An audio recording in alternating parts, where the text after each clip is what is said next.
It was a Tuesday evening when everything changed. I had just returned from work, the weight of a long day still clinging to my shoulders. The faint hum of the refrigerator was the only sound in the otherwise quiet house. As I dropped my briefcase by the door and kicked off my shoes, I noticed my wife's phone lying on the kitchen island. It was unusual for her to leave it unattended. Curiosity gnawed at me. I picked it up, the screen lighting up with a notification from a messaging app. The name that flashed across the screen made my heart plummet. Jake, the gym manager. I felt a knot tighten in my stomach as I opened the message. My hands trembled slightly as I read the exchange. Flirtatious banter, emojis that felt too intimate, and words that dripped with an undertone of something far more sinister. I could feel the room spinning around me. It was as if the air had been sucked from the space, leaving me gasping for breath. How could she? My mind raced back to the countless times she had mentioned Jake, her workouts, and how he was always so encouraging. I had trusted her, believed in her loyalty, and now all of that felt like a cruel joke. A tide of anger surged through me, battling against the waves of disbelief and betrayal. I placed the phone back on the counter, my hands shaking. I needed to confront her, to hear her side, to understand how this could happen. But the thought of facing her felt like standing on the edge of a cliff, the ground crumbling beneath my feet. I took a deep breath, trying to calm the storm brewing inside. When she walked in a few moments later, her face lit up with that familiar smile, but it felt like a mask now. I could see the innocence in her eyes, and it made my blood boil. "Hey honey, how was your day?" she chirped, completely unaware of the tempest raging within me. "Can we talk?" I managed to say, my voice steady despite the chaos inside. Her smile faltered, confusion replacing it. "Sure, what's up?" I gestured toward the kitchen table and we both sat down. The weight of the moment pressed heavily on my chest. I felt like I was on the brink of a precipice, ready to leap into the unknown. "I saw a message on your phone," I started, my voice low and measured. "From Jake." Her face paled, and for a brief moment I thought I saw panic flash in her eyes. "Oh, I can explain." "Explain what?" I interrupted, my voice rising. What could possibly justify the things I read? She stammered, searching for words, but I could see the guilt etched across her features. "It's not what you think. We were just joking around." "Joking around?" I echoed, incredulity lacing my words. "You think flirting with him is just a joke? How long has this been going on?" The silence stretched between us, thick and suffocating. I could feel my heart racing, each beat echoing the betrayal I felt. "I didn't mean for it to happen," she finally said, her voice barely above a whisper. I clenched my fists, fighting against the urge to lash out, to make her feel the pain that was slicing through me like a knife. "You didn't mean for it to happen." What does that even mean? "You allowed it to happen." Tears welled in her eyes, but I couldn't summon any sympathy. My world was crumbling, and all I felt was a burning need for retribution. I needed to make her understand the gravity of her choices. As the confrontation unfolded, I felt a sense of clarity amidst the chaos. I wasn't just hurt, I was furious. The betrayal was a wound that would take time to heal, but I knew I wouldn't let it go unpunished. I had to take action, not just for my sake, but for the sake of my dignity. The gym was a place where I had once felt a sense of community, a sanctuary for my well-being. Now it had become a battleground for my emotions. I envisioned Jake, the man who had taken advantage of my trust, and a fire ignited within me. He wouldn't get away with this. I would make sure he lost everything. The days that followed the confrontation felt like an endless fog. I moved through my routine on autopilot, each moment dragging on, my mind constantly replaying the scene with my wife. I could see her face, the way she had tried to defend her actions, the tears that had glistened in her eyes. It made my blood boil anew every time I thought about it. I had spent countless nights tossing and turning, mapping out my plan for revenge. The idea of Jake, the gym manager, living his life as if nothing had happened while I wallowed in betrayal fueled my determination. I needed to confront him, to make sure he understood that there were consequences for his actions.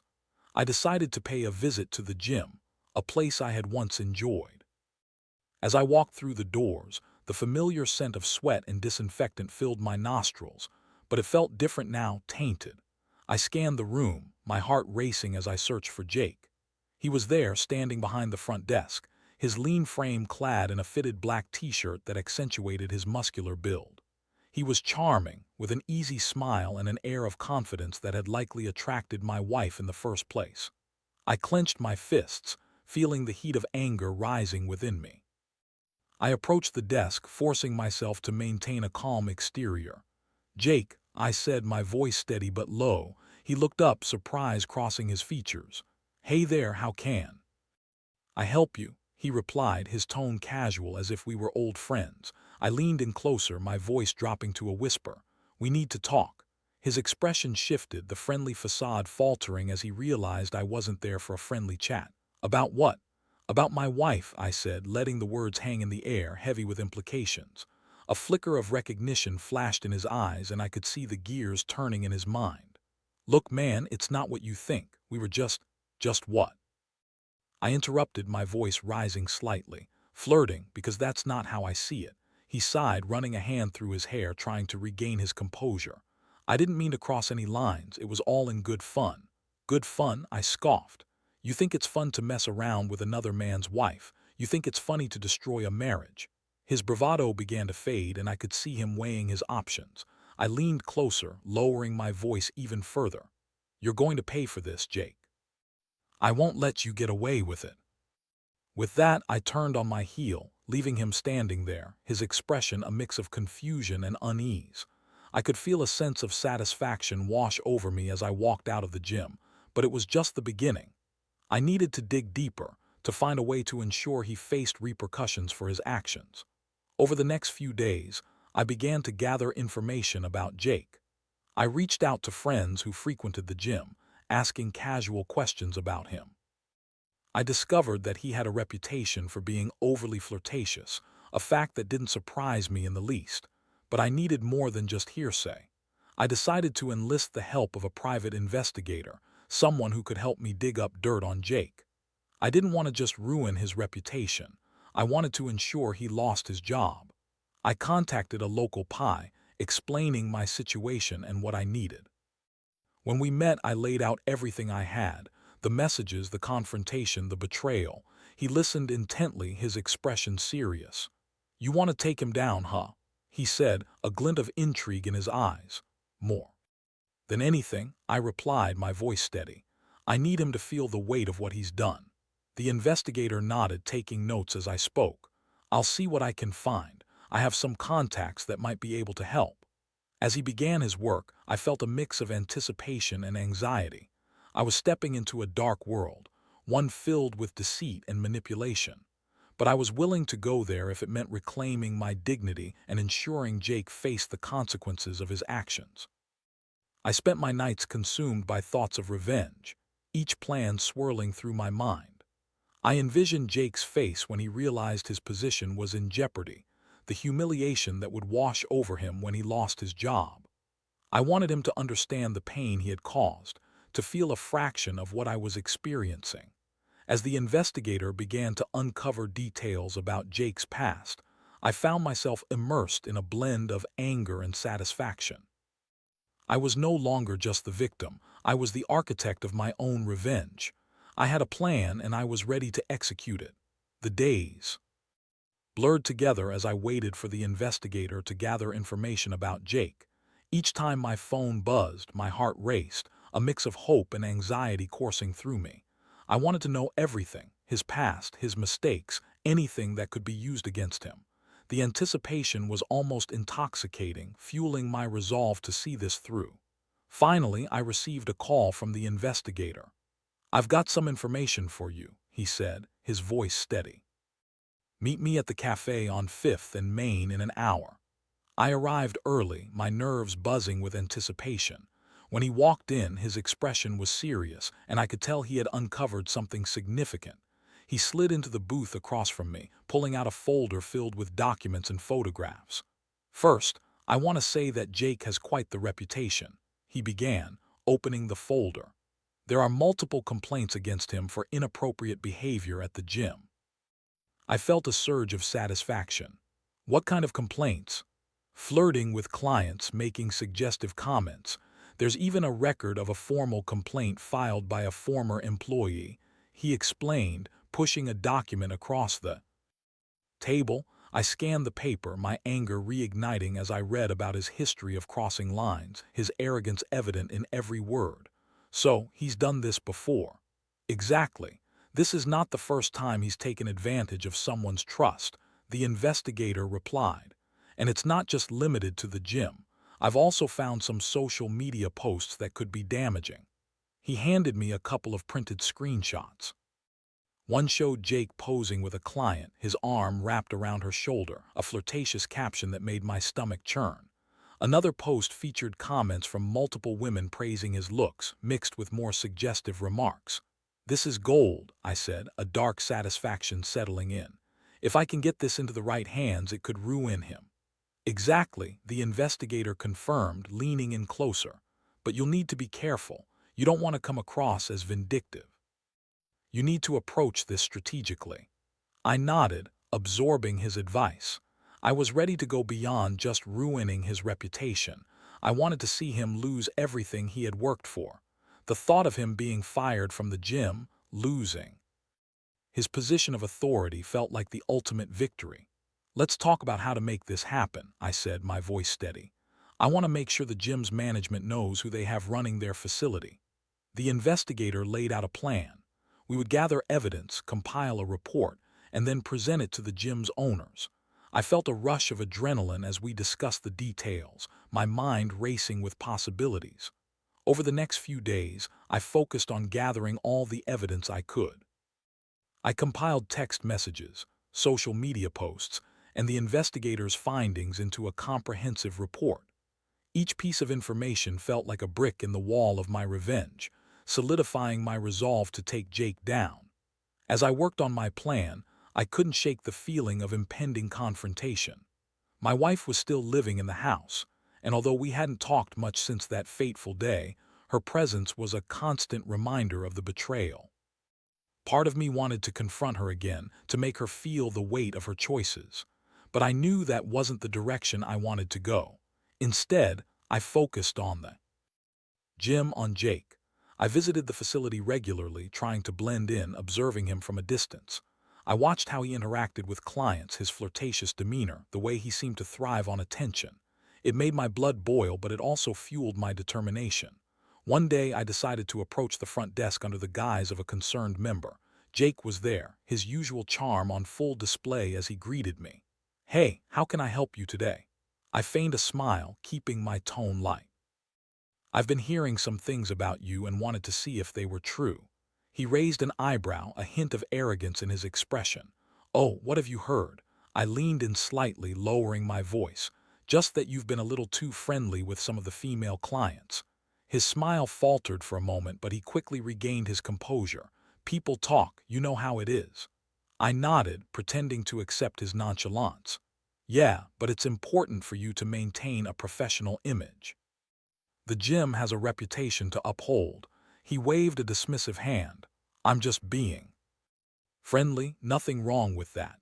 I forced a smile, but inside I was seething. I wanted to expose him, to make him realize that his actions had consequences. I knew it was only a matter of time before he would feel the weight of his arrogance crashing down on him. As the days turned into weeks, my plan began to take shape. I felt a sense of purpose, a fire igniting within me that I hadn't felt in a long time. I was no longer just a victim. I was a man on a mission. I was ready to execute my plan and bring Jake down. The day had finally arrived. I had gathered all the evidence I needed, and it was time to put my plan into action. I sat at my kitchen table, the folder filled with documents spread before me, a sense of determination coursing through my veins. The investigator had helped me compile everything into a concise report, and now it was time to deliver it to the gym's management. I arrived at the gym early in the morning, the air crisp and sharp. As I stepped through the sliding glass doors, the familiar scent of sweat and rubber hit me, but it felt different now. This place, once a sanctuary, was now a battleground for my emotions. The sound of weights clanging and the hum of treadmills filled the space, but my focus was singular: Jake. I made my way to the manager's office, my heart pounding with anticipation. I had called ahead, and the gym owner, a woman named Karen, had agreed to meet with me. I knocked lightly on the door and she called me in. "Thanks for coming in," she said, her tone professional but warm. She gestured for me to sit down. "What can I do for you?" I took a deep breath, reminding myself to stay calm and collected. "I have some serious concerns about one of your staff members," I said, my voice steady. Her expression shifted slightly, curiosity mingled with concern. "Which staff member?" "Jake," I replied, watching her reaction closely. "Jake," she echoed, her brow furrowing. "What about him?" I slid the folder across the table, watching as she opened it and began to read through the documents. I had included everything: screenshots of his flirtatious messages, the complaints from clients, and the investigator's findings regarding his history. As she read, I could see her expression change, a mix of disbelief and concern crossing her features. "I had no idea," she murmured, shaking her head. I seized the moment. "He's been taking advantage of clients, crossing professional boundaries. This is not just bad for your gym's reputation, it's damaging to the people he interacts with." Corinne looked up at me, her expression serious. "I appreciate you bringing this to my attention. We take these matters very seriously." I nodded, feeling a sense of satisfaction swell within me. "I just want to make sure that he's held accountable for his actions. No one should have to endure what my wife and others have experienced." After a moment of silence, she closed the folder, her decision seemingly made. "I'll need to investigate this further, but I can assure you that we will take appropriate action." I felt a rush of triumph. "Thank you. I just want to ensure a safe environment for everyone." As I left the office, I felt a weight lifting off my shoulders. I had taken a crucial step in my plan, but it wasn't over yet. I needed to ensure that Jake faced the consequences for his actions, and I was determined to see it through to the end. Over the next few days, I kept a close watch on the gym, waiting for any news about Jake. My mind was consumed with thoughts of what might happen next. Would he be fired? Would he confront me? The uncertainty was both exhilarating and nerve-wracking. Then one afternoon, I received a call from the investigator. "I've got news," he said, his tone serious. "I heard from a contact that Jake was called in for a meeting with the management." My heart raced. "What does that mean?" "It means they're taking your report seriously," he replied. "I wouldn't be surprised if they let him go." A wave of satisfaction washed over me. The thought of Jake facing the repercussions of his actions filled me with a sense of justice. I could hardly contain my excitement as I hung up the phone, envisioning the moment when he would realize that his arrogance had cost him everything. That evening, I decided to visit the gym again, my heart pounding in anticipation. As I walked through the doors, I felt a sense of purpose. I needed to see Jake's reaction once he learned of the consequences he faced. As I made my way to the front desk, I spotted him talking to a couple of clients, his usual cocky demeanor on full display. But I could see the tension in his posture, a slight unease that hadn't been there before. I approached, a calculated smile on my face. "Hey, Jake," I said, feigning casualness. "How's it going?" He turned, surprise flickering in his eyes. "Oh, hey. Just helping some clients out." "Yeah, I can see that," I replied, my tone light. "You've been busy, huh?" "Always," he said, but there was a hint of apprehension in his voice. I leaned in slightly, lowering my voice. "I heard you had a meeting with management recently. Everything okay?" His expression shifted, a flash of concern crossing his face before he masked it with a smile. "Just a routine check-in, nothing to worry about." I suppressed a smirk. "Right, just a routine check-in." As I walked away, I could feel the tension in the air, the uncertainty settling like a thick fog between us. I knew that soon the truth would come crashing down on him, and I would be there to witness it. The following day, I received a text from the investigator. "Jake has been let go. Management decided to terminate his employment based on the report." A surge of triumph flooded through me. I could hardly believe it, my plan had worked. I felt a mix of relief and vindication wash over me. Jake had lost everything, and I had played a part in ensuring that justice was served. But as the initial excitement faded, I felt a nagging emptiness creep in. I had taken my revenge, but what did it mean for me? I had set out to make Jake pay, but I couldn't ignore the fact that my marriage was still in shambles. I had won this battle, but the war within me was far from over. In the days following Jake's termination, I felt a strange mix of satisfaction and emptiness. I had achieved what I set out to do, but the victory felt hollow. I was left with the remnants of my shattered marriage and the reality of my wife. Betrayal weighing heavily on my heart. After Jake's departure from the gym, I noticed a shift in the atmosphere. My wife was quieter, more reserved. It was as if the air between us had thickened with unspoken words and unresolved emotions. I knew I needed to confront her again, to discuss the aftermath of her actions, but every time I thought about it, a wave of hesitation washed over me. One evening, I found her sitting on the couch, staring blankly at the television. The flickering screen cast a dim light across her face, highlighting the shadows of regret that lingered there.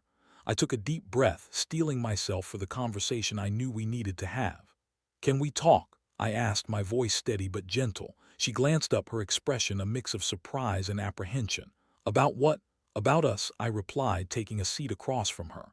"About everything that's happened." She sighed, running a hand through her hair. "I don't know if I'm ready for that." "Maybe we need to be ready," I said, my heart racing. "What happened with Jake? It changed everything." Her eyes filled with tears, and I could see the pain etched across her features. "I know," she said, her voice trembling. "I messed up. I never meant to hurt you. You never meant to hurt me." I echoed, disbelief creeping into my voice. "How can you say that when you were so willing to betray my trust?"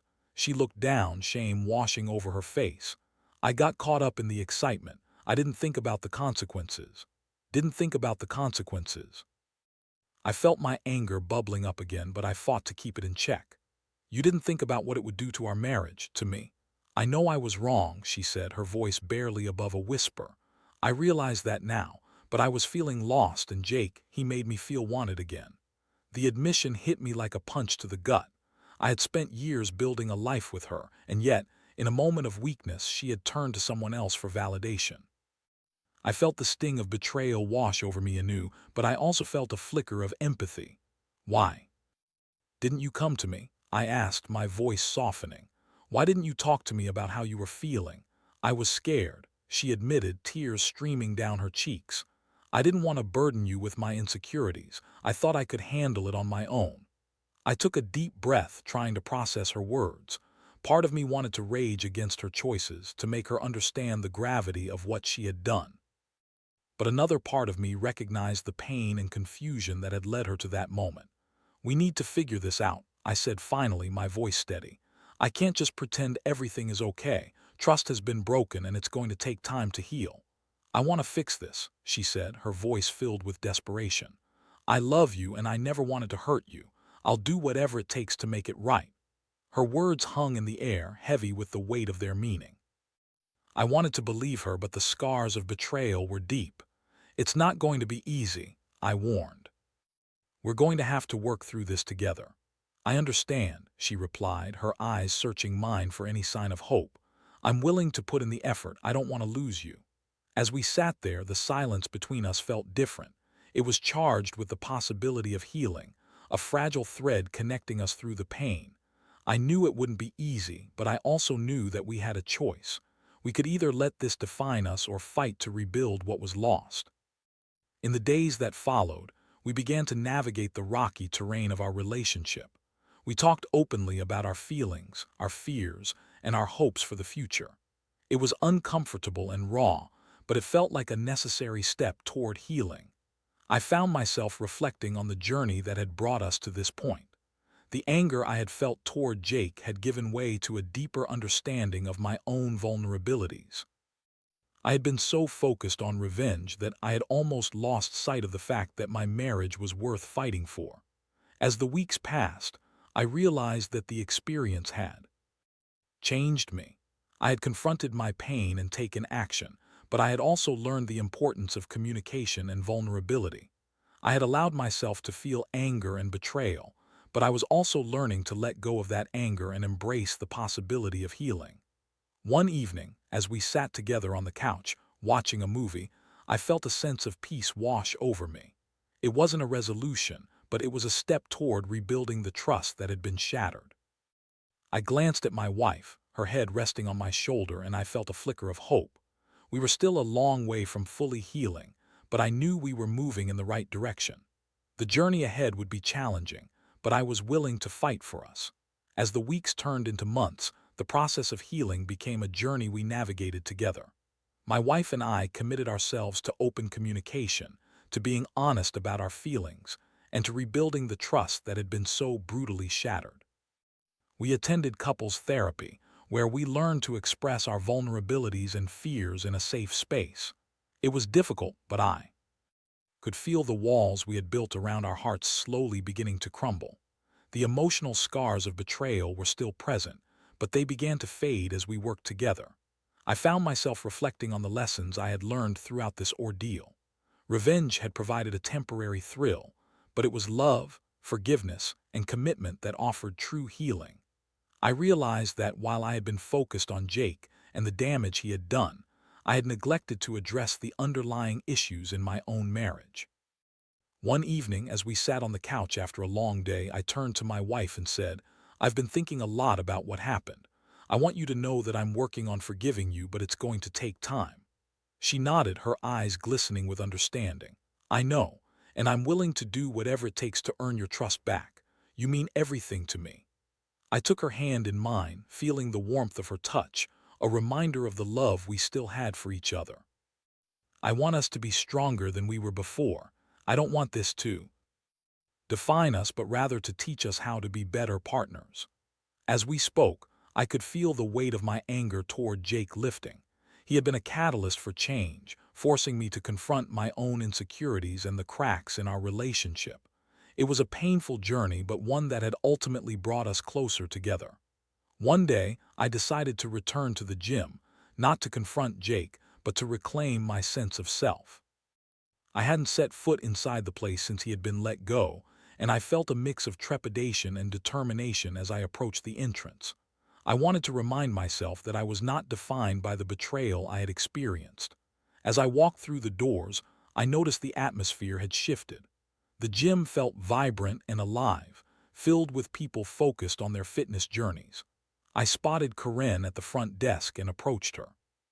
"Hey, I just wanted to thank you for taking my concerns seriously," I said, my voice genuine.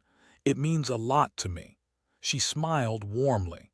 "We're committed to providing a safe environment for our members. I appreciate you bringing the issue to my attention." As I made my way through the gym, I felt a sense of empowerment wash over me. I had taken control of my life, and while the scars of betrayal would always be a part of me, they no longer defined who I was. I was reclaiming my strength, both physically and emotionally. In the months that followed, my wife and I continued to work on our relationship. We went on date nights, explored new hobbies together, and made a conscious effort to reconnect on a deeper level. The laughter returned, and the love we had for each other began to flourish once more. One evening, as we sat on the porch, watching the sun dip below the horizon, I turned to her and said, "I'm proud of us, we've come so far." Her eyes sparkled with warmth. "I feel the same way. I know we still have a long way to go, but I believe in us." I smiled, feeling a sense of hope and gratitude. "Me too. And I've learned that it's okay to lean on each other, to be vulnerable. We're stronger together." As I looked out at the sunset, I realized that the journey of healing was ongoing. There would be challenges ahead, but I felt equipped to face them. I had learned the importance of trust, communication, and forgiveness. The experience had changed me, but not just in the ways I had expected. I had gone from a place of anger and revenge to one of understanding and growth. I had faced the darkness and emerged on the other side, ready to embrace the light. In that moment, I knew that while the scars of betrayal would always remain, they had transformed into reminders of our resilience. Together, my wife and I had weathered the storm, and we were emerging stronger, ready to face whatever life threw our way. I took her hand, squeezing it gently as we watched the last rays of sunlight fade into the twilight. "Whatever comes next, we'll face it together." "Together," she echoed, and in her eyes I saw a reflection of everything we had fought for, a future built on love, trust, and the promise of a new beginning.